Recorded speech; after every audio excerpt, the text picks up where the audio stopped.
You got into the safety business because you wanted to protect people, but somewhere along the way the job started controlling your time, your schedule, your priorities, even your income potential. What if the expertise you've built over the years in the field can give you something more? More freedom, more control, more ownership of your future. I'm Sheldon Primus, the author of 7 Steps to Starting a Profitable Safety Consulting Business and the host of the Safety Consultant Podcast, with more than 350 episodes helping safety professionals become consultants and grow their career. Consulting changed my life. In fact, I'm a full-time RVer, and one consulting contract paid for my home I live in today. Now, I help safety professionals build their own consulting practice through bi-weekly coaching calls, accountability, and personal guidance. But this program isn't for everyone. Start with the Consultant Readiness Audit at sheldon.coach. What if everything we thought we knew about safety was just interference? From the host of the Rated R Safety Show and the founder of Safety FM comes the complete Signal Transmission Trilogy, now available in one powerful edition. Safety, in my opinion, the book that started the conversation. Safety Mutation, where the boundaries of culture, systems, and belief begin to break. And now, Safety Transmission, the final piece of the signal. For the first time, all 3 books are together in one volume. The Signal Transmission Trilogy, Complete Edition. This isn't just about compliance. It's about consciousness.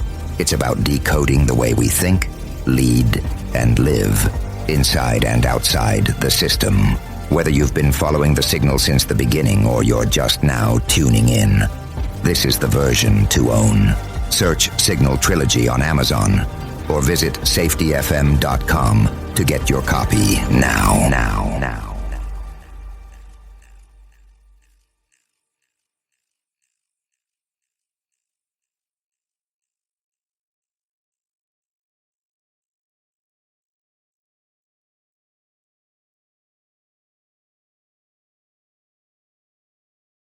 You got into the safety business because you wanted to protect people, but somewhere along the way the job started controlling your time, your schedule, your priorities, even your income potential. What if the expertise you've built over the years in the field can give you something more? More freedom, more control, more ownership of your future. I'm Sheldon Primus, the author of 7 Steps to Starting a Profitable Safety Consulting Business and the host of the Safety Consultant Podcast, with more than 350 episodes helping safety professionals become consultants and grow their career. Consulting changed my life. In fact, I'm a full-time RVer, and one consulting contract paid for my home I live in today. Now, I help safety professionals build their own consulting practice through bi-weekly coaching calls, accountability, and personal guidance. But this program isn't for everyone. Start with the Consultant Readiness Audit at sheldon.coach. What if everything we thought we knew about safety was just interference? From the host of the Rated R Safety Show and the founder of Safety FM comes the complete Signal Transmission Trilogy, now available in one powerful edition. Safety, in my opinion, the book that started the conversation. Safety Mutation, where the boundaries of culture, systems, and belief begin to break. And now, Safety Transmission, the final piece of the signal. For the first time, all 3 books are together in one volume. The Signal Transmission Trilogy, Complete Edition. This isn't just about compliance. It's about consciousness. It's about decoding the way we think, lead, and live, inside and outside the system. Whether you've been following the signal since the beginning or you're just now tuning in, this is the version to own. Search Signal Trilogy on Amazon or visit safetyfm.com to get your copy now.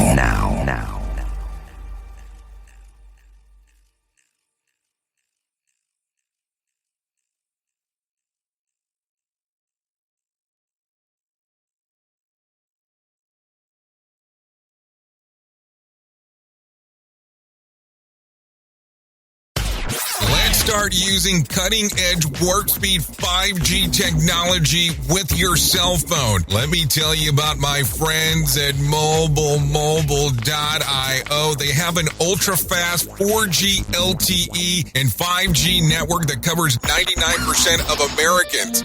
So they've got you covered everywhere. Think about it for a moment. You have the opportunity to take a test drive for 10 days with unlimited talk, text, and premium data. What is premium data? Premium data is an allotment of a cellular data that you receive from a higher priority on the network. You won't get throttled like you will with some of those, non-brand service providers. To find out more information, all you have to do is go to mobilemobile.io. That's mobilemobile.io to start your 10-day free trial.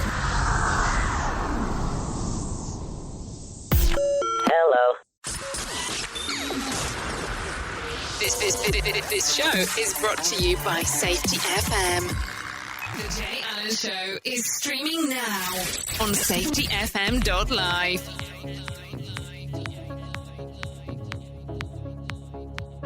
Hello and welcome to another glorious edition of The Jay Allen Show. I appreciate you actually tuning in week after week or day after day, depending on where you're listening to us. I appreciate you allowing me to share this time with you in regards of having a conversation on what's going on in the world from my point of view. I know as we started the Jay Allen Show, there's been some discussions about some different things that we've been doing, some different people coming on, and today is no different. Today we're going to have a conversation with Michael Fackler. He is the founder and chief strategist of Caliber Safety. Caliber specializes in helping business leaders uncover and understand the systemic, procedural, and cultural drivers of operations and safety performance. So please join me in welcoming Michael to the show. So are you ready for the torture? I mean, I know some people like this, some people don't, so I'm wondering how you're looking at it. That way I kind of know where to go. Well, I'm just looking at it as an opportunity to share thoughts, experiences, and views, and looking forward to a healthy discussion, man.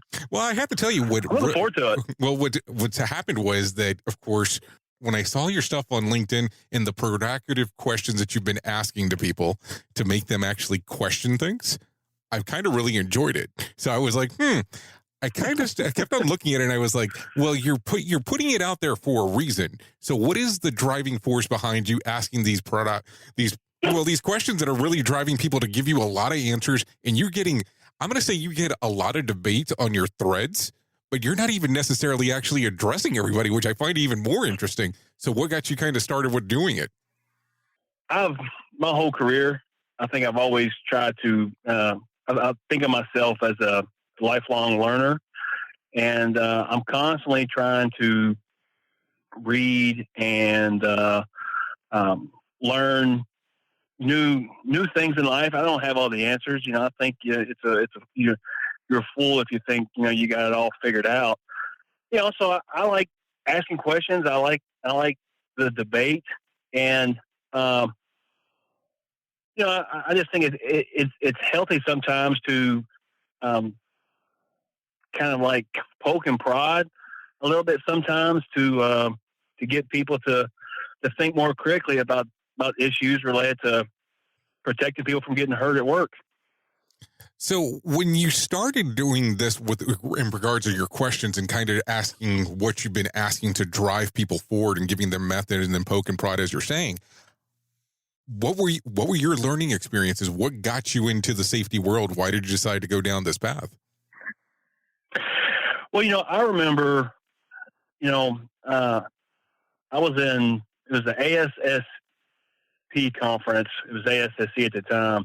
And I believe it was in Orlando, Florida, when I first heard Sidney Decker talk. He gave a keynote address. And that's, I think at the time there, he was promoting that Just Culture book that had just come out. And what year were we roughly talking about, if you don't mind me asking? Just ballpark, doesn't have to be exact. Probably 4 or 5 years ago, something like that. Okay. Last ASSE conference in Orlando. But, what Sydney's ideas at the time, they really challenged me. And then so I bought the book. I bought it that day at the conference.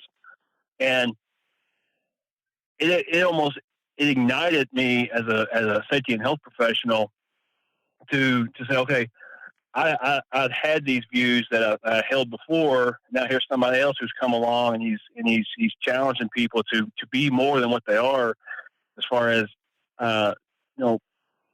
safety is so much more than just rules and compliance. It's about relationships. It's about caring for people, and there's a lot of other things. And so I read Sydney's book, and then I reached out. I started just doing some more research and looking online for resources. I found Todd Conklin's book, Pre-Action Investigations. I bought that and I read that book.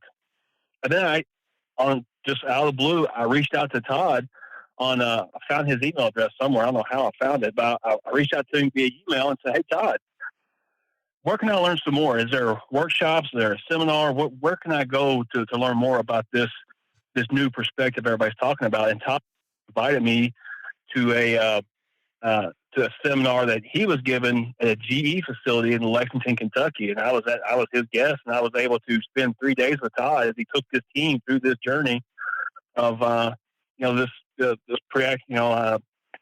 human performance journey. And so that's that's different. I mean, that has to be one of those things that you're getting to see something from a different perspective that you probably did not expect to see.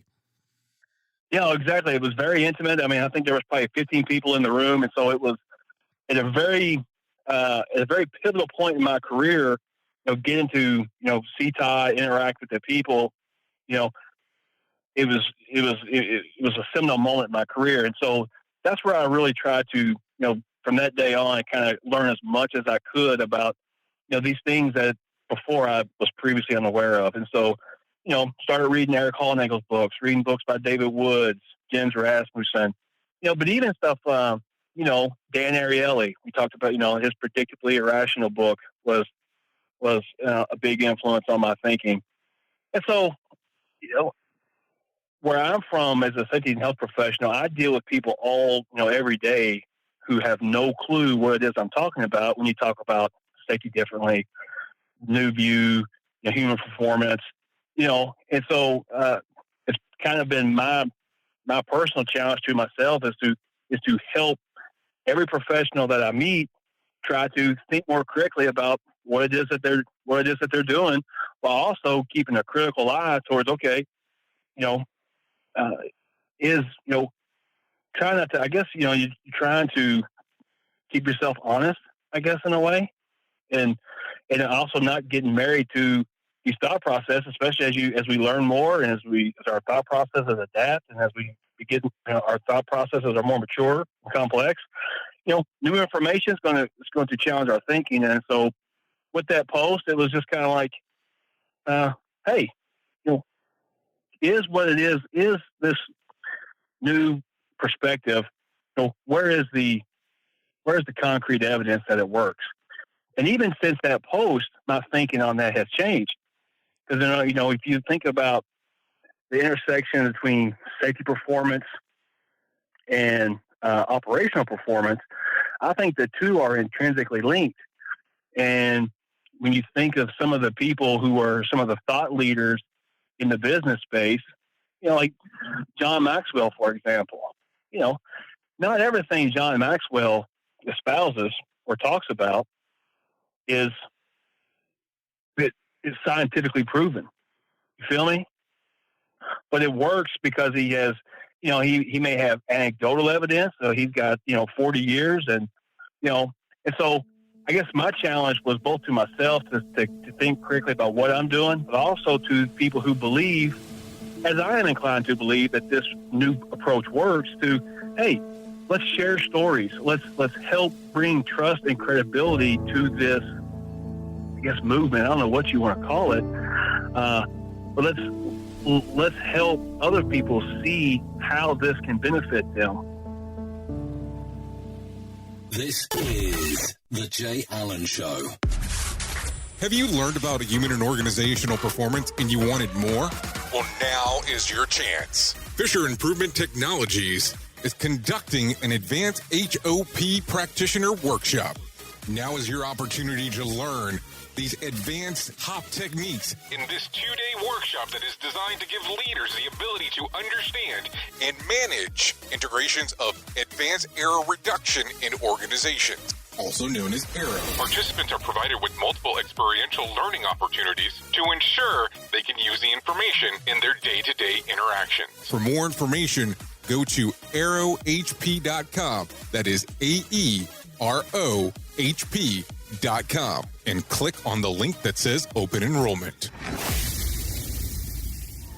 And we're back with Michael Fackler from Caliber Safety. Hello. Well, I mean, the interesting part you have to take a look at, too, is that a lot of people reference this as the new view of safety. This thing's been around from everything that I can find is between 27 to about 30 years, depending on, right, where you want to start off.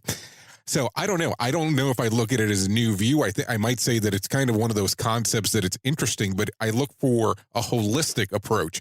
I'll tell you, I've read some stuff out there where there isn't the science that's behind it. And I think that if you have to take some deeper dives, then that might not be able to actually be able to answer it in a thread of a post where you might have to have the longer discussions. But I'll tell you, with some of the threads that we're talking about, there's some people that like it, some people that disagree with it, some people that it seems like they have like total hatred towards it. And and everybody's entitled to their own opinion.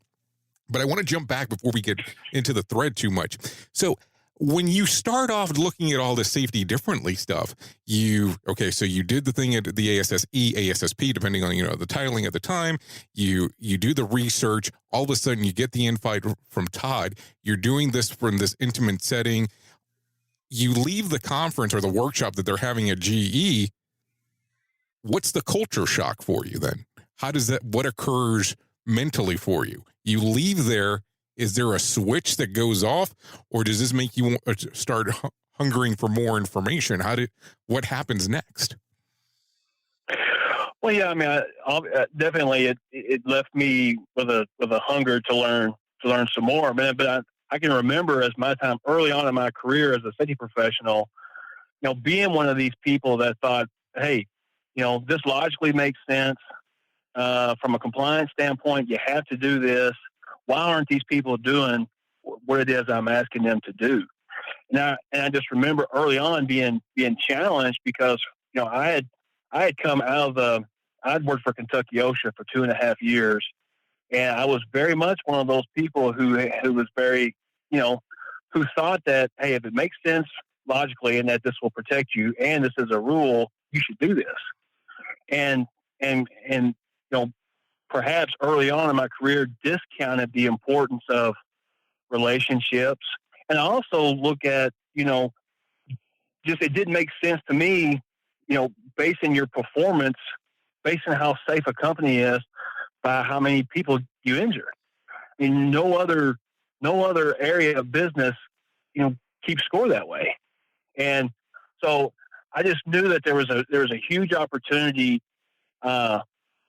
for the profession, but also, for me personally to be able to make a larger contribution to the organizations that I partner with, to, provide them new information, to get them thinking about things in a new way that hopefully will help them move the needle, create higher levels of engagement, higher levels of buy-in, and at the end of the day, better outcomes.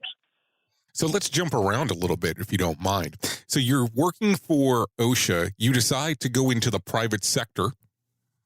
How do you like the adjustment of leaving OSHA to go into the private sector, and what drove you to want to get into the private sector, especially being at OSHA?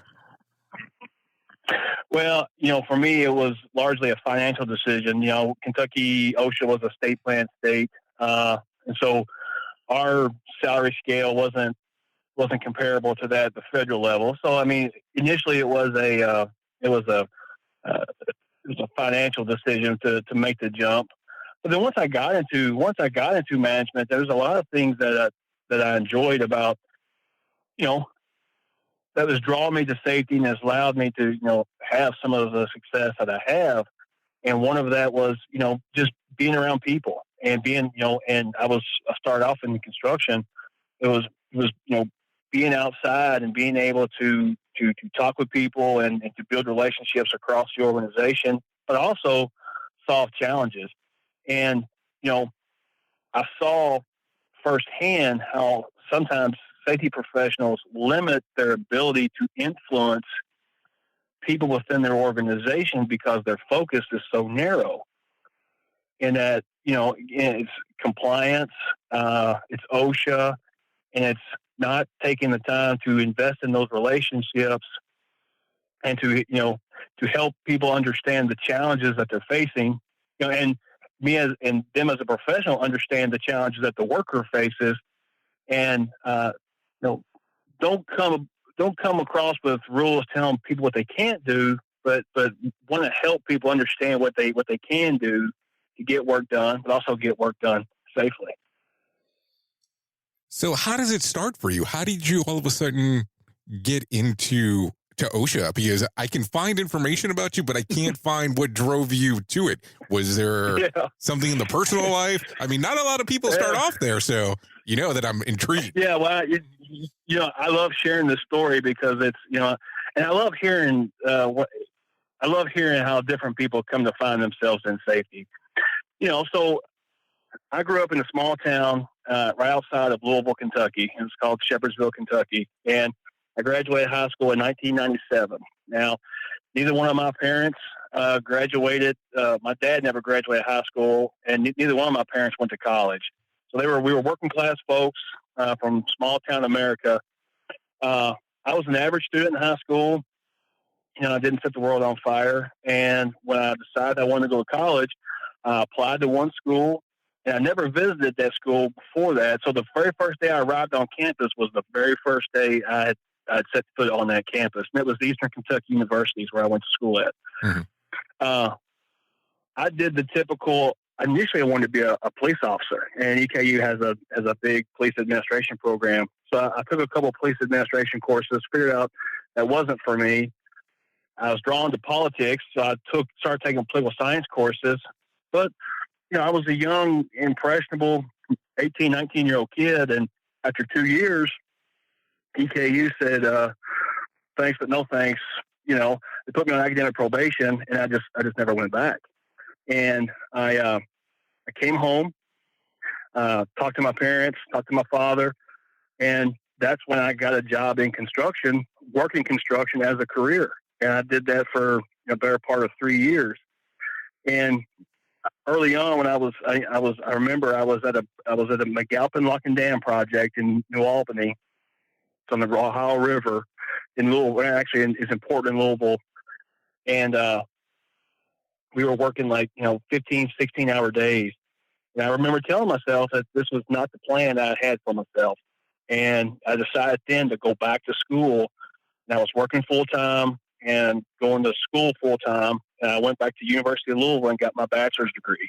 And the quickest route to graduation, since I had a bunch of political science classes from EKU, was just to go ahead and finish out that political science degree without knowing what I was going to do.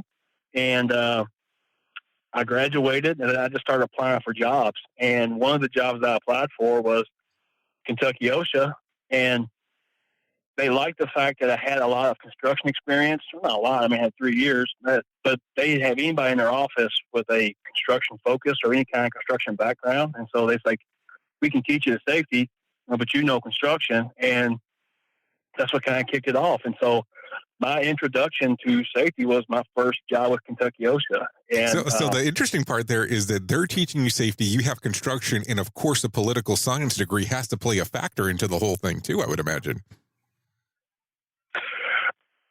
Well, I think, I don't know how much the political science degree, I think, you have to have I think if you have a political science degree, you probably are maybe communicate better with people, or I don't know. Well, you sold somebody, but, right?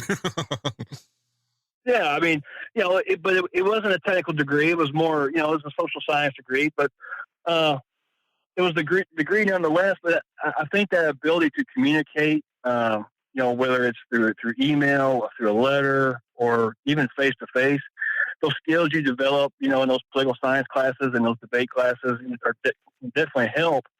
But I'd worked for 3 years in construction, and I had little to no clue what the OSHA rules were. I mean, sure, I went through orientations when you go on these big job sites, but nothing really stuck. I didn't know what any of the rules were. So there was a steep learning curve, but, I've always been a quick learner. And, I worked at the cabinet for the better part of 3 years. And during that 3 years time, I went back to school at Eastern Kentucky and got my master's degree in safety, security, and emergency management. And then once I left the labor cabinet and got into private industry, it was kind of things have just taken off from there. This is The Jay Allen Show. Hi, I'm Luke. And I'm Brenna. We are the Farm Finders. When we first got married, we dreamed of owning land and building a self-sufficient lifestyle. But we soon saw that buying land was almost out of reach. Land was expensive and hard to finance. But we couldn't just give up on our dream of being landowners. To be honest, it was a pretty discouraging problem. But we were determined to find a solution, so we started a company called the Farm Finders to find properties that anyone could afford. That was a few years back, and today we're proud to say we've helped hundreds of people make their landowning dreams a reality. There's something inside each of us that wants a piece of land to call our own. Here at the Farm Finders, we can make that happen. If you're like us and dream of owning land, then check out our website at thefarmfinders.com to find that perfect property. Take advantage of our no-credit check, zero-interest owner financing with payments as low as $50 a month. With our secure online checkout, it's easy to make any property yours with just a few clicks. So don't just dream, do something. Visit thefarmfinders.com today. Let's make you a landowner. The more you listen, the more we get into your head. Safety FM. And we're back with Michael Fackler from Caliber Safety.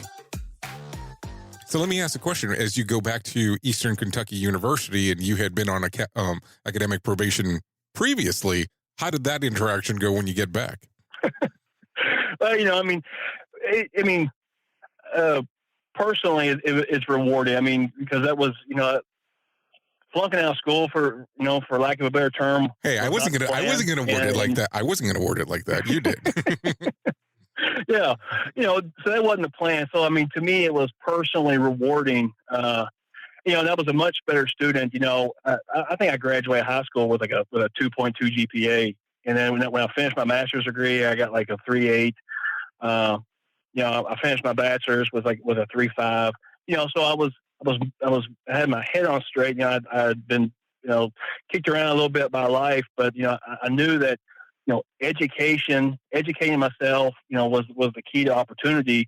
And I think I've carried that on through my whole life. I've never stopped learning. I've never stopped trying to find new perspectives and new ways that I can, help companies, help people better understand how to protect people. Well, and then it looks like you continued your education because you then decided to get a second master's degree, correct? Yeah, and that was, that came from the frustration that I had working, well, not a frustration, but I think in my mind that I'm independent by nature, and I've always wanted to kind of start my own business or be the captain of my own ship is what I tell people. And so when the opportunity arose for me, when I wasn't traveling as much, when I started working at Eastern Alliance, I was home every night. I could commit to an MBA. I jumped at the chance to get an MBA, knowing that, I wanted to, kind of bolster my business bona fides. I wanted to have a better understanding of how organizations worked on the operational side, on the business side. For one, for my own benefit when I start my own business, but also when you're sitting across the table from a CEO or from a CFO or a division president, you can begin to talk about themes and you can talk about issues related to the business that are maybe outside of the traditional safety scope. Because again, I'm a firm believer that if you improve safety, that you will achieve ancillary benefits outside of safety, as far as productivity, employee engagement, efficiency, you name it. Well, let's talk about that for a moment, because you go out there and you get your MBA. So now you're able to, we'll say, quote unquote, speak the lingo with the CFOs and CEOs. Not that you couldn't do it before, but you can do it a little bit better, let's say, quote unquote. But then all of a sudden, about a year later, you decide to take the leap of faith. And I'm going to say the leap of faith here. And you decide to found a company called Caliber Safety. So what was the inspiration in? How long were you planning that in the background before you decided to do it? I think it's, probably for a better part of a couple of years. I guess about halfway through my MBA, and looking at, our capstone project was to develop a business case or develop a business plan. And so I was like, well, this has always been a dream of mine. I'm going to go ahead and do it. And in my mind, in my experience, I have seen companies who have been underserved by consultants who, have a narrow focus on compliance. I mean, again, sure, compliance is important, but, walking job sites, doing OSHA training, and rewriting programs, in my mind, amounts to telling companies how they're screwing up and what they can't do, versus really trying to understand what is going on in that business and helping that person see what they can do to improve safety and operations. And if, so Caliber Safety is founded on this. In my mind, it's nothing, this isn't groundbreaking. I'm not reinventing the wheel here, but, on our website, we believe that if you look at the safety outcomes are determined by an organization's structure, processes, and their culture, what people see, say, and experience in the workplace. And you have to consider all three of those if you ever want to have a shot at achieving sustainable performance improvement. And, if I can help a company identify risk better, if I can help them, set goals and objectives, if I can help them plan and execute on the safety side, then those skills that they develop have broad utility across the organization. And so, that's why we're founded. That's why we were founded. And that's what we believe. And that's the message that we're trying to take, whenever we meet new clients or whenever we meet people, on LinkedIn, that's what we're leading with. That's what we believe. And we think that message it resonates more than just, solely focused on OSHA compliance. Now, do you see a particular industry where a lot of your clients are coming from, or is it kind of a wide scope? It's all over, so, we've, I've worked, a personal experience in construction. I've worked, I've managed construction. But, we also work with general industry clients, transportation clients, clients in the nonprofit and the healthcare space. But, it's funny because a couple of years ago, I went to a Safety 2, and I think it was called Safety 2 in Practice conference. It was put on by, the name escapes me, Tom. I'll think of it in a minute. But David Provan was there, Ron Gant was there, Jeff Lith, and those four guys I'm on a kind of a working group with now. But it was a conference in Fort Lauderdale, no, St. Petersburg. Sorry. You love Florida. You're constantly here, it sounds like. Yeah. But I was the only insurance guy in that room, and I was the only person there with a specific focus on bringing these,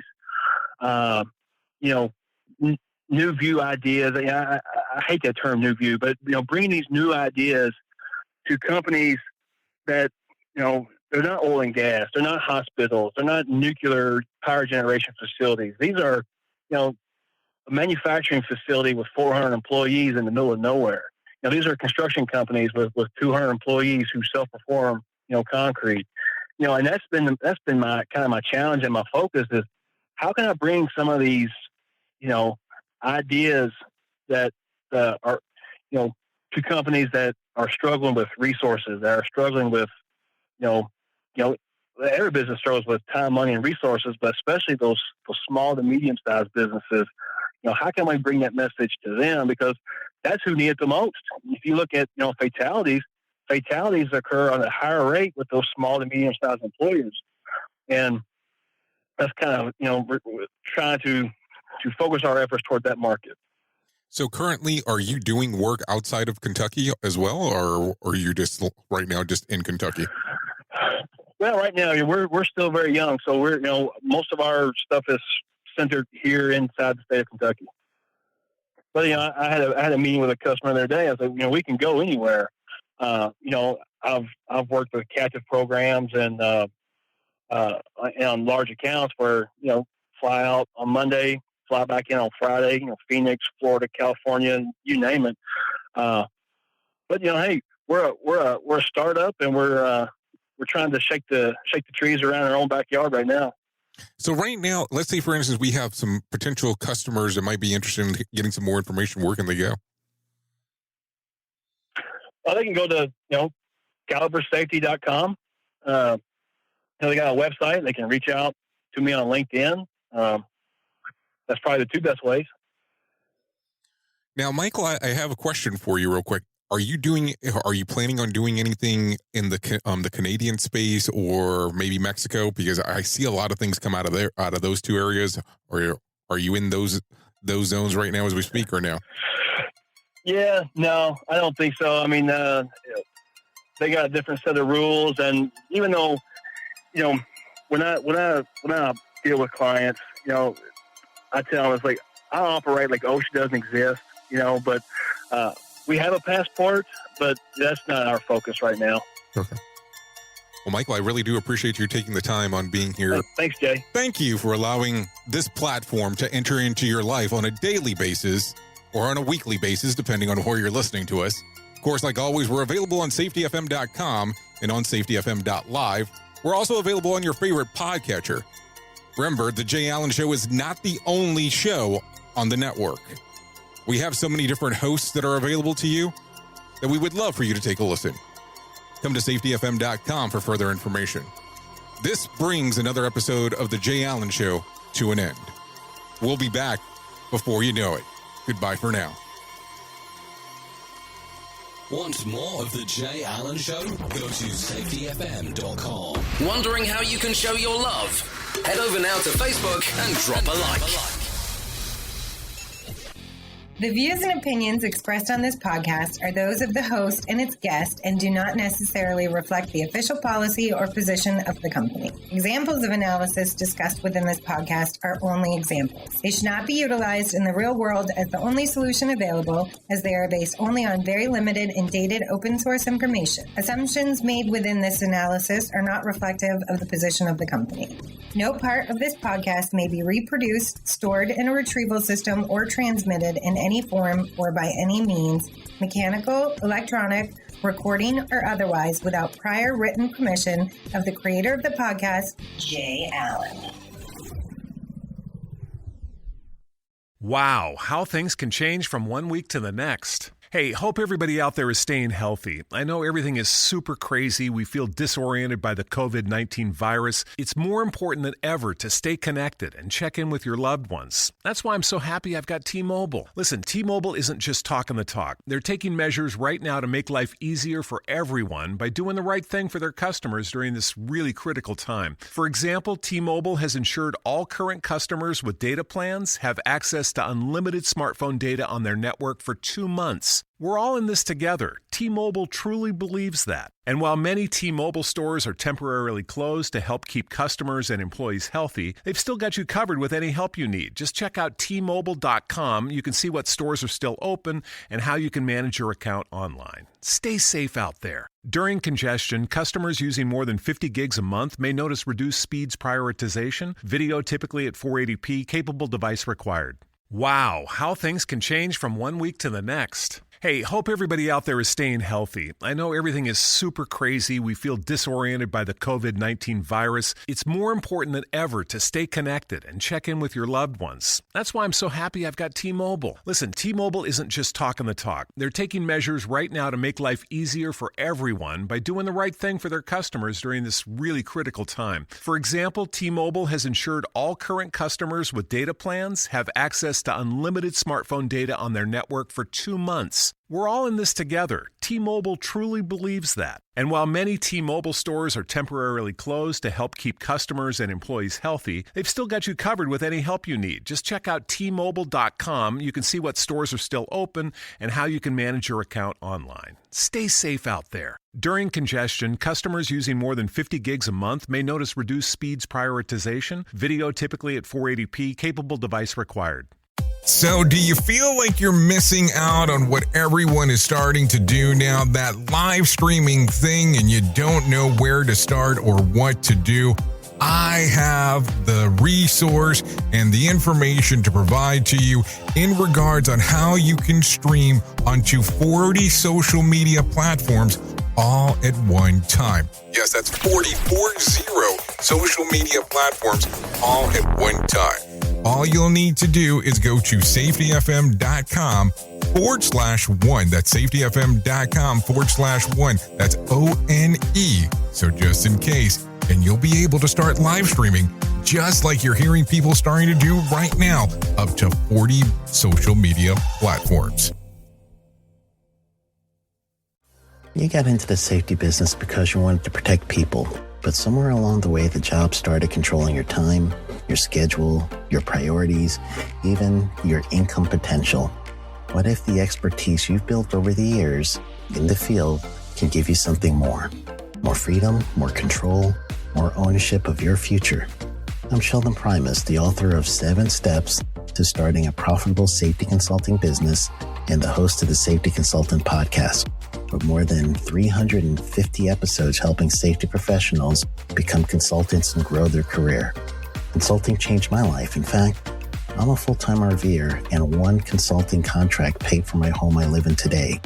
Now, I help safety professionals build their own consulting practice through bi-weekly coaching calls, accountability, and personal guidance. But this program isn't for everyone. Start with the Consultant Readiness Audit at sheldon.coach. What if everything we thought we knew about safety was just interference? From the host of the Rated R Safety Show and the founder of Safety FM comes the complete Signal Transmission Trilogy, now available in one powerful edition. Safety, in my opinion, the book that started the conversation. Safety Mutation, where the boundaries of culture, systems, and belief begin to break. And now, Safety Transmission, the final piece of the signal. For the first time, all 3 books are together in one volume. The Signal Transmission Trilogy, Complete Edition. This isn't just about compliance. It's about consciousness. It's about decoding the way we think, lead, and live, inside and outside the system. Whether you've been following the signal since the beginning or you're just now tuning in, this is the version to own. Search Signal Trilogy on Amazon or visit safetyfm.com to get your copy now.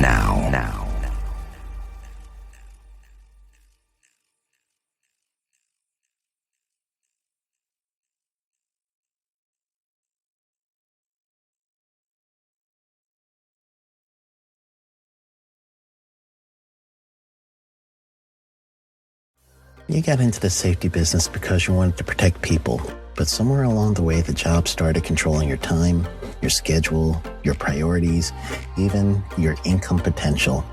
What if the expertise you've built over the years in the field can give you something more? More freedom, more control, more ownership of your future. I'm Sheldon Primus, the author of 7 Steps to Starting a Profitable Safety Consulting Business and the host of the Safety Consultant Podcast, with more than 350 episodes helping safety professionals become consultants and grow their career. Consulting changed my life. In fact, I'm a full-time RVer, and one consulting contract paid for my home I live in today. Now, I help safety professionals build their own consulting practice through bi-weekly coaching calls, accountability, and personal guidance. But this program isn't for everyone. Start with the Consultant Readiness Audit at sheldon.coach. What if everything we thought we knew about safety was just interference? From the host of the Rated R Safety Show and the founder of Safety FM comes the complete Signal Transmission Trilogy, now available in one powerful edition. Safety, in my opinion, the book that started the conversation. Safety Mutation, where the boundaries of culture, systems, and belief begin to break. And now, Safety Transmission, the final piece of the signal. For the first time, all three books are together in one volume. The Signal Transmission Trilogy, Complete Edition. This isn't just about compliance. It's about consciousness. It's about decoding the way we think, lead, and live, inside and outside the system. Whether you've been following the signal since the beginning or you're just now tuning in, this is the version to own. Search Signal Trilogy on Amazon or visit safetyfm.com to get your copy now.